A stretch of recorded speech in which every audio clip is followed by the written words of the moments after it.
15 फरवरी 2003 Belgium. सुबह करीब 8 बजे यूरोप के सबसे सुरक्षित इलाकों में एक आदमी हर रोज की तरह अपने ऑफिस की ओर बढ़ रहा था, लेकिन कुछ ही मिनटों बाद वो जिंदगी का सबसे बड़ा झटका खाने वाला था। उसके सामने था दुनिया के सबसे सुरक्षित माने जाने वाला डायमंड वॉल्ट, एक ऐसी तिजोरी जहां दुनिया भर के हीरा व्यापारी अरबों रुपए के हीरे, सोना और कीमती गहने रखते थे। कहा जाता था कि अगर कोई इस वॉल्ट में घुसने की कोशिश भी करे तो वो जिंदा बाहर नहीं निकल पाएगा, क्योंकि उसे रोकने के लिए सिर्फ 1 या 2 नहीं बल्कि 10 अलग अलग सिक्योरिटी सिस्टम थी। स्टील का 3 टन वजनी दरवाजा, कॉम्बिनेशन लॉक, चाबी, magnet sensor, motion sensor, heat sensor, 360 degree CCTV camera, vibration alarm और 24 घंटे सुरक्षा गार्ड। दुनिया के सबसे बड़े सुरक्षा विशेषज्ञ भी यही कहते थे, इस वॉल्ट को लूटना लगभग असंभव है। लेकिन उस सुबह जब वॉल्ट का दरवाजा खोला गया तो अंदर का दृश्य देखकर सबके पैर तले जमीन खिसक गई। सैकड़ों सेफ डिपॉजिट बॉक्स खुले पड़े थे, कुछ के ताले टूटे हुए थे, कुछ पूरी तरह खाली थे। अरबों रुपए के हीरे गायब थे। न कोई गोली चली थी, न किसी गार्ड को बंदी बनाया गया था, न अलार्म बजा, न सीसीटीवी में कोई संदिग्ध दिखाई दिया। और सबसे हैरान करने वाली बात, वॉल्ट का दरवाजा टूटा भी नहीं था। ऐसा लग रहा था मानो चोर दरवाजे से आराम से अंदर गए हों, अपना काम किया और उसी रास्ते बाहर निकल गए हों। जब बेल्जियम पुलिस पहुंची तो उनके सामने सिर्फ एक चोरी का मामला नहीं था, यह दुनिया की सबसे बड़ी और सबसे रहस्यमयी डायमंड चोरी बनने वाली थी। अब जांच शुरू होती है। हर कैमरा देखा गया, हर गार्ड से पूछताछ हुई, हर उंगलियों के निशान खोजे गए, लेकिन चोरों ने लगभग कुछ भी पीछे नहीं छोड़ा। ऐसा लग रहा था मानो उन्होंने हर कदम सालों पहले से प्लान बना कर रखा हो। लेकिन सबसे बड़ा सवाल आज भी यही है, आखिर दुनिया की सबसे सुरक्षित तिजोरी, जिसे सुरक्षा विशेषज्ञ भी बहुत मजबूत मानते थे, वो सिर्फ एक रात में कैसे खाली हो गई? क्या यह सिर्फ एक चोरी थी या इतिहास की सबसे परफेक्ट और सबसे बड़ी डकैती? दोस्तों, आज हम जानेंगे एंटवर्प डायमंड हाइस्ट की कहानी। दोस्तों, इस कहानी को समझने के लिए पहले हमें समझना होगा कि एंटवर्प आखिर इतना खास क्यों था। बेल्जियम का एक खूबसूरत शहर, लेकिन दुनिया उसे किसी और नाम से जानती थी, the diamond capital of world.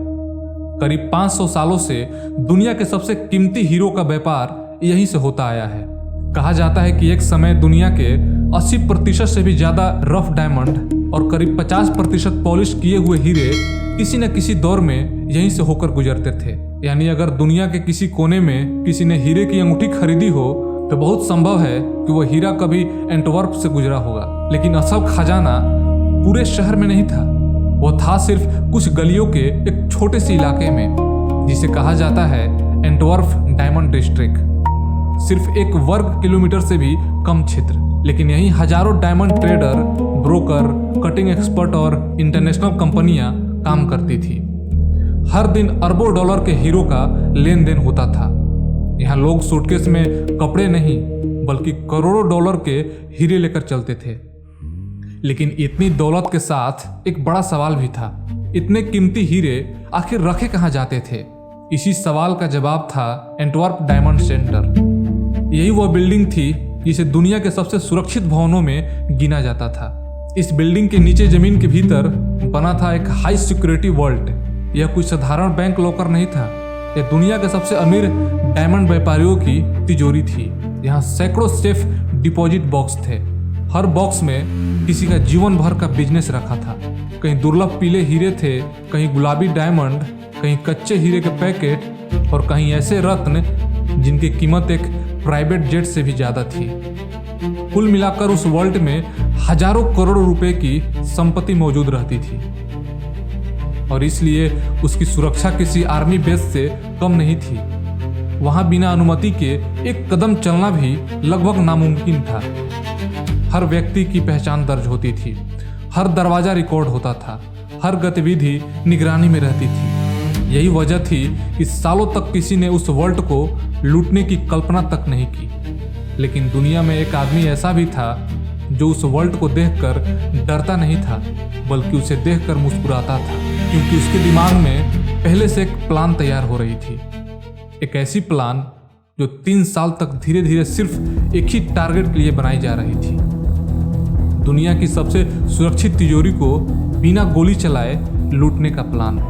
आखिर कौन था वो आदमी और उसने इतनी कड़ी सुरक्षा के बीच चोरी का अंजाम कैसे दिया? इस पूरी कहानी का सबसे खतरनाक हिस्सा चोरी की रात नहीं थी, सबसे खतरनाक हिस्सा था उससे पहले के 3 साल, क्योंकि इतनी बड़ी चोरी एक रात में नहीं होती, उसे सालों तक तैयार किया जाता है। और इस प्लान के पीछे एक नाम था लियोनार्डो नोटार्बा तोरलो, इटली का रहने वाला एक बेहद शांत और सभ्य आत्मविश्वासी व्यक्ति। पहली नज़र में उसे देखकर कोई भी यही कहता कि वो एक हीरा व्यापारी है। महंगे सूट, साफ सुथरी भाषा, शालीन व्यवहार और चेहरे पर हमेशा हल्की सी मुस्कान। लेकिन यह उसकी असली पहचान नहीं थी। बेल्जियम पुलिस के अनुसार वो इटली के एक पेशेवर अपराधी गिरोह से जुड़ा हुआ था, एक ऐसा गिरोह जो बाद में द स्कूल ऑफ ट्यूरिन के नाम से दुनिया भर में चर्चित हुआ। इस गिरोह के खासियत हथियार नहीं थे, उनका सबसे बड़ा हथियार था धैर्य। वे जल्दबाजी में कभी काम नहीं करते थे, वे महीनों नहीं बल्कि सालों तक सिर्फ प्लान बनाते थे, और जब उन्हें 100% भरोसा हो जाता तभी अपने कदम उठाते थे। साल 2000 में लियोनार्डो एंटवर्प पहुंचा, लेकिन चोर बनकर नहीं बल्कि एक डायमंड व्यापारी बनकर। उसने डायमंड डिस्ट्रिक्ट में एक ऑफिस किराए पर लिया, आधिकारिक दस्तावेज बनाए, स्थानीय व्यापारियों से मुलाकातें शुरू की, मीटिंग्स की, हीरो की खरीद बिक्री की। धीरे धीरे लोग उसे पहचानने लगे। कुछ समय बाद उसे वहीं डायमंड सेंटर के अंदर एक सेफ डिपॉजिट बॉक्स भी मिल गया। अब उसके पास इस बिल्डिंग में आने जाने की पूरी तरह कानूनी अनुमति थी, कोई भी उस पर शक नहीं करता था। हर बार जब वह वर्ल्ड तक जाता था तो वह सिर्फ अपने लॉकर तक नहीं जाता था, वह हर कैमरे को देखता, हर दरवाजे को समझता, हर गार्ड की ड्यूटी का समय याद रखता, कौन किस समय कॉरिडोर में आता है, कौन कब कॉफ़ी पीने जाता है, कौन सा कैमरा किस दिशा में कब घूमता है, कौन सा दरवाज़ा कितनी देर खुला रहता है। वह कुछ भी किस्मत पर नहीं छोड़ रहा था। हर विजिट उसके लिए एक नई जानकारी लेकर आती थी, और 3 साल के भीतर उसने इस बिल्डिंग का लगभग पूरा नक्शा अपने दिमाग में बसा लिया था। लेकिन उसके सामने अब भी एक बहुत बड़ी समस्या थी, वर्ल्ड तक पहुंचना और उसे खोलना लगभग असंभव, क्योंकि वहां सिर्फ एक दरवाज़ा नहीं था बल्कि एक ऐसी सिक्योरिटी सिस्टम थी जिसे देखकर दुनिया के सुरक्षा विशेषज्ञ भी कहते थे अगर कोई यहाँ तक पहुँच भी जाए तो अंदर जाना नामुमकिन है। यह कुछ साधारण बैंक लॉकर नहीं था, यह एंटवर्प डायमंड सेंटर का हाई सिक्योरिटी वर्ल्ड था, जमीन के कई लेवल नीचे मजबूत कंक्रीट से घिरा हुआ, और उसके भीतर सैकड़ों सेफ डिपॉजिट बॉक्स। हर बॉक्स किसी व्यापारी की जिंदगी भर की कमाई अपने अंदर छिपाए हुए था। लेकिन असली ताकत इन लॉकरों में नहीं थी, असली ताकत थी वर्ल्ड के बाहर। सबसे पहले था एक मोटा स्टील का दरवाज़ा, लगभग 3 टन वजन के, एक ऐसा दरवाज़ा जिसे तोड़ना लगभग असंभव माना जाता था। लेकिन सिर्फ दरवाज़ा ही नहीं, उसे खोलने की प्रक्रिया भी किसी पहेली से कम नहीं थी। पहले सही चाबी, फिर सही कॉम्बिनेशन कोड और उसके बाद टाइम लॉक सिस्टम। अगर इनमें से एक भी गलती हुई तो पूरा सिक्योरिटी सिस्टम तुरंत एक्टिव हो सकता था। लेकिन यही अंत नहीं होता। वर्ल्ड के अंदर हर गतिविधि पर नज़र रखने के लिए अलग अलग प्रकार के सेंसर लगे थे। मोशन सेंसर जो हलचल महसूस करते थे, हीट सेंसर जो शरीर की गर्मी तक पहचान सकते थे, मैग्नेटिक सेंसर जो दरवाजे या लॉक में छेड़छाड़ होते ही अलार्म बज सकते थे। हर कोना सीसीटीवी कैमरों की निगरानी में था। ऊपर 24 घंटे सुरक्षा गार्ड मौजूद रहते थे और पूरी बिल्डिंग में हर आने जाने वाले व्यक्ति का रिकॉर्ड रखा जाता था। इसलिए सालों तक दुनिया भर के डायमंड व्यापारियों को यकीन था कि अगर कहीं उनका माल सुरक्षित है तो यही है। यही वजह थी कि कई व्यापारियों ने अपनी सबसे कीमती संपत्ति इसी वर्ल्ड में छोड़ रखी थी। कुछ लॉकरों में दुर्लभ हीरे थे, कुछ में अनकट डायमंड, कुछ में सोना और अनमोल आभूषण। कुल मिलाकर उस रात वर्ल्ड के अंदर हजारों करोड़ रुपए की संपत्ति मौजूद थी। लेकिन लियोनार्डो इन सिक्योरिटी सिस्टम को देखकर डरा नहीं, बल्कि उसने एक अलग सवाल पूछा, अगर हर सिक्योरिटी सिस्टम किसी इंसान ने बनाया है तो क्या कोई इंसान उसे समझकर उसकी कमजोरी ढूंढ नहीं सकता? यही सोच उसे बाकी अपराधियों से अलग बनाती थी। वो दरवाज़ा तोड़ने नहीं आया था, वो सिस्टम को समझने आया था। 3 साल तक उसने हर सेंसर, हर कैमरे, हर गार्ड और हर लॉक का स्टडी किया। धीरे धीरे उसे समझ आने लगा कि हर सिक्योरिटी सिस्टम चाहे कितने भी मजबूत क्यों ना हो, उसमें कहीं ना कहीं एक छोटी सी कमजोरी जरूर होती है और वह उसी कमजोरी की तलाश में था। आखिरकार उसे वह रास्ता मिल गया जिसका वो 3 साल से इंतजार कर रहा था। लेकिन अब उसे अकेले काम नहीं करना था, क्योंकि इतनी बड़ी चोरी एक आदमी कभी नहीं कर सकता था। उसे चाहिए थी एक ऐसी टीम जिसमें हर सदस्य अपने काम का मास्टर हो। और यहीं से शुरू होती है इतिहास के सबसे संगठित और सबसे बड़ी डायमंड चोरी की असली तैयारी। बाद में जांच एजेंसियों ने इस गिरोह को द स्कूल ऑफ ट्यूरिन का नाम दिया। यह साधारण चोरों की टोली नहीं थी, यह पेशेवर अपराधियों का एक ऐसा नेटवर्क था जो हथियारों से नहीं बल्कि दिमाग से डकैती करता था। हर सदस्य का एक फिक्स काम था। कोई ताले खोलने में माहिर था, कोई इलेक्ट्रॉनिक सिक्योरिटी सिस्टम समझता था, कोई निगरानी करता था और कोई पूरे ऑपरेशन का समय तय करता था। सबसे हैरान करने वाली बात यह थी कि उन्होंने पूरी प्लान किस्मत के भरोसे नहीं छोड़ी थी। हर कदम बार बार अभ्यास किया गया। अगर किसी दरवाजे को 30 सेकंड में खोलना था तो वे उसे दर्जनों बार प्रैक्टिस करते थे। अगर किसी सेंसर को बिना अलार्म बजाए बंद करना था तो उसका तरीका पहले से तय था। उनकी प्लान में एक ही नियम था, कोई गलती नहीं, क्योंकि उन्हें पता था कि एक छोटी सी भी चूक पूरे ऑपरेशन को कुछ ही सेकंड में खत्म कर सकती है। जितनी तैयारी वॉल्ट के अंदर जाने की थी उतनी ही बाहर निकलने की। भागने का रास्ता पहले से तय था, गाड़ी तय थी, समय तय था, यहाँ तक कि अगर प्लान का कोई हिस्सा फेल हो जाए तो उस स्थिति में आगे क्या करना है उसकी भी अलग रणनीति तैयार थी।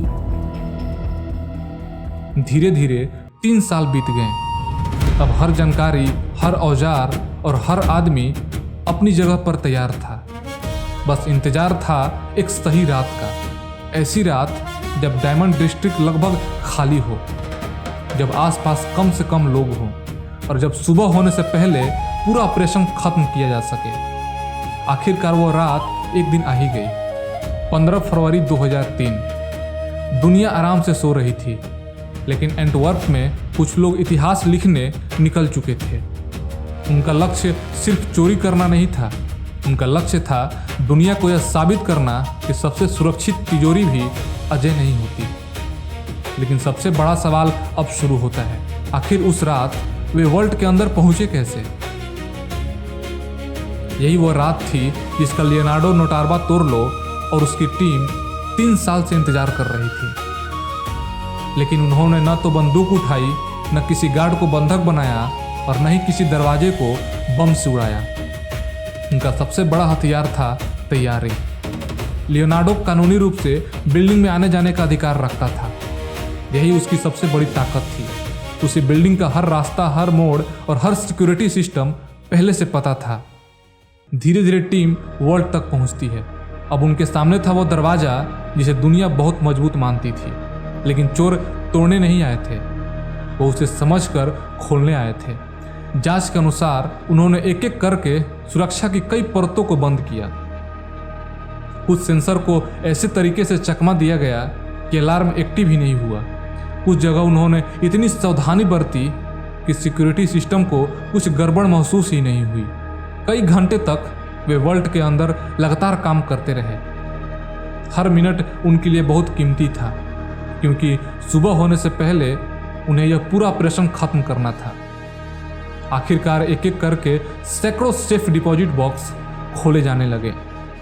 कहीं दुर्लभ हीरे थे, कहीं अनकट डायमंड, कहीं सोना, कहीं ऐसे रत्न जिनकी कीमत करोड़ों डॉलर थी।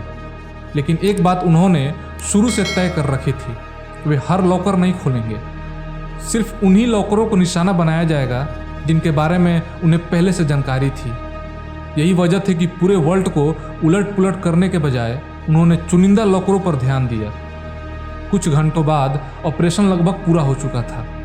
टीम अपने साथ हीरे, सोने और कीमती गहनों से भरे बैग लेकर उसी रास्ते से वापस निकल गए जिस रास्ते से वो अंदर आए थे। सबसे हैरानी करने वाली बात यह थी कि जब वे बिल्डिंग से बाहर निकले तब तक किसी गार्ड को जरा भी शक नहीं हुआ था। न कोई गोली चली, न कोई अलार्म बजा, न पुलिस पहुंची।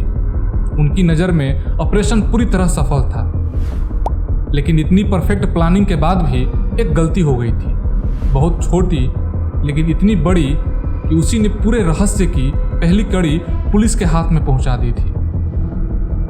सुबह 15 फरवरी 2003 को जब एंटवर्प डायमंड सेंटर खुला तो हर तरफ हड़कंप मच गया।